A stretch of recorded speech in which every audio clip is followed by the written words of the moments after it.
Every single day, millions of people log into their banks online, check their balances, transfer money, and pay bills, trusting that their data is safe. But is it really? In this interview, we will be evaluating the risk assessment report for online banking done by the Verbal Visionaries to assess the risks and the threats that are in online banking and how banks can mitigate them. Welcome to our mock interview today. My name is Fatma Hussein. I will be your host and interviewer. Joining me are my colleagues who will be responding to the questions that we will be drawing from our report. My name is Kuradan Kanokelu. In this interview, I'll take you through the analysis of our findings, which includes the 6 vulnerabilities and the data behind them. My name is Collins Kipok from Taya, and we focus on the report of the mitigation strategies and recommendations and what banks can do to actually address these threats. And my name is Ismail Hussein. I led the conclusion of our report and will be addressing questions on the broader implication and our defense in-depth strategy. Before we begin this interview, let me state the objectives of this presentation. First, to communicate the key findings of our cybersecurity risk assessment of online banking systems. Second, to demonstrate the evidence behind each identified vulnerability, drawing from authoritative sources including NIST, IBM, Kaspersky, and the FBI. Third, to show how financial institutions can implement practical, layered mitigation strategies to reduce their exposure to cyber threats. Each of my colleagues will be responding to a specific area of our report in the interview.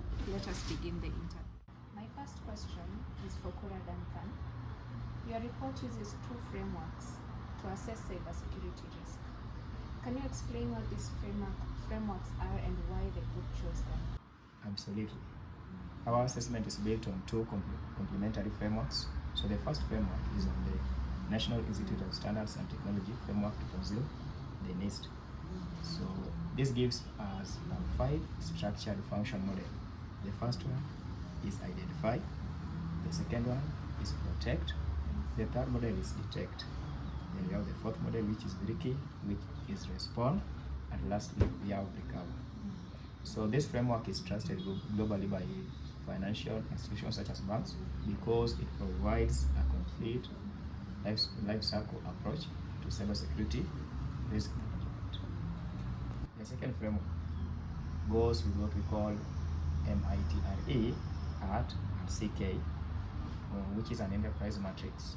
So in the first one, which we talked about, gives us the organizational structure, but the second one, which we call MITRE, ART, and CK, gives us the attacker's perspective. So this one maps the actual tactics, techniques, and procedures that real cyber criminals use against banking systems. So these ones together allows us to assess both what banks should be doing and what its adversaries are actually doing. And that dual lens is what makes our assessment more than just a theoretical exercise. And how did your research methodologies make sure that they were current and relevant? We deliberately incorporated threat intelligence from Q4 2025 and Q1 2026. So this is not just historical analysis. We drew from Kaspersky's 2025 Security Bulletin, FBI IC3 reports. Then also we used the NISA advisories, and lastly we used the Verizon data breach investigations report. See how threats have evolved from the simple password theft a decade ago to today's multi-vector AI-powered attacks. So the combination of historical trend data and recent intelligence gives our recommendations real validity. Thank you. Your report identifies phishing as the single most dominant vulnerability, accounting for 28% of cybersecurity threats. Why is phishing so dominant, and what is the most alarming emerging trend that your group uncovered? So Phishing remains dominant because it exploits the most difficult vulnerability to patch: human behavior. According to Avast Q1 2024 threat report, 90% of cybersecurity breaches begin with human error or social engineering. No firewall stops a customer who willingly enters the credentials on a fake website. Truly alarming in our findings is how phishing has evolved technically. The most dangerous emerging trend we identified is PWA and web APK-based phishing. This is where criminals create progressive web applications, faking banking apps that install on a user's phone via link or an SMS or even voice call. On Android, this web APK is installed without triggering any unknown source warning. The device actually displays downloaded from Google Play Store, a completely false but convincing statement.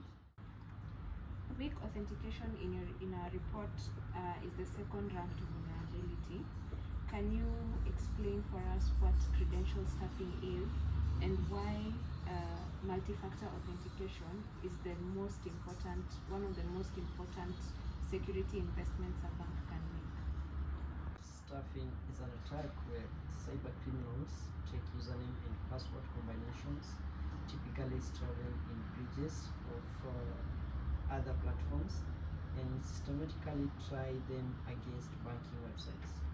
It works because many users use passwords across multiple devices. The attacker is not guessing randomly. They are usually real credentials that are already confirmed to work somewhere else. According to the report of the FBI, they recorded over 5,100 accounts that it was taken over, and the complaints were raised between January and November 2025. With losses exceeding $262 million, 83% of organizations hit by these attacks had no multi-factor authentication in place. Multi-factor authentication is the single most high-impact, cost-effective defense available. Microsoft 2023's data confirms that multi-factor authentication blocks 99.9% of automated account takeover attacks. With limited resources, multi-factor authentication is the one investment that delivers the high return in security.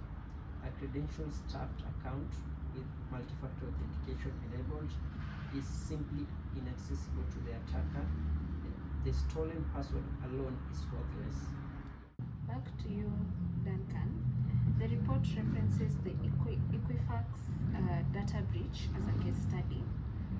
What does this case reveal about the vulnerability and risks of unpatched systems?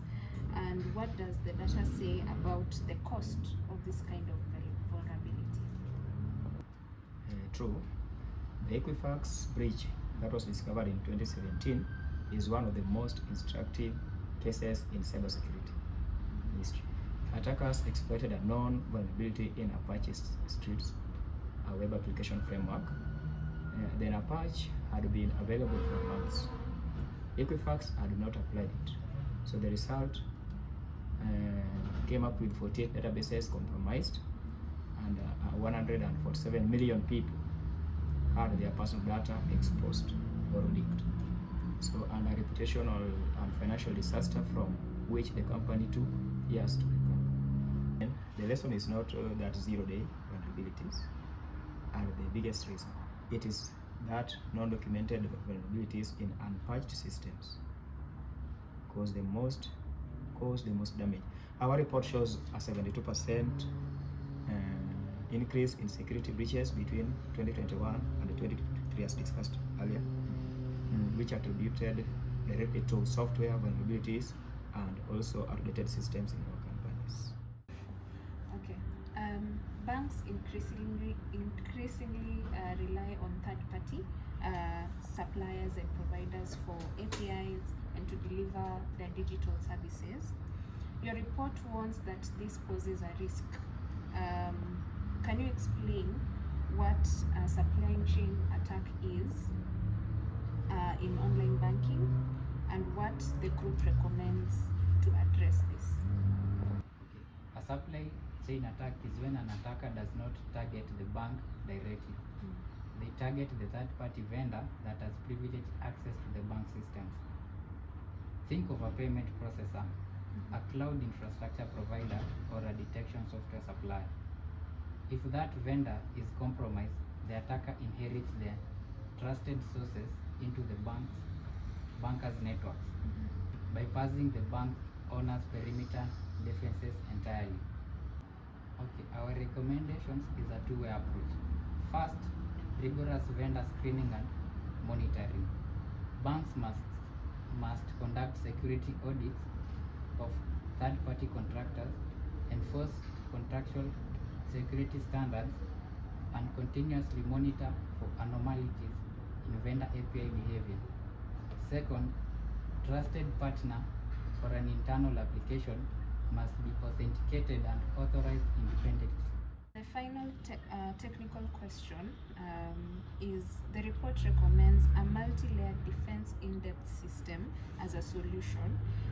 Can you explain how this differs from simply having a firewall, and walk us through the control layers that the team identified in the report? A firewall is a perimeter control. It is designed to keep attackers out of the network boundary. The fundamental problem is that it is a single layer, and even if an attacker bypasses it through a phishing email, a compromised API, or an insider threat, there is nothing else between them and the bank's most sensitive data. Our analysis shows that organizations using a defense in-depth architecture achieve a 3 times reduction in reaching the ransomware deployment stage compared to those using single layer defenses. The key insight is that even if an attacker breaches one layer, each subsequent layer slows them down and gives the bank's detection system time to respond.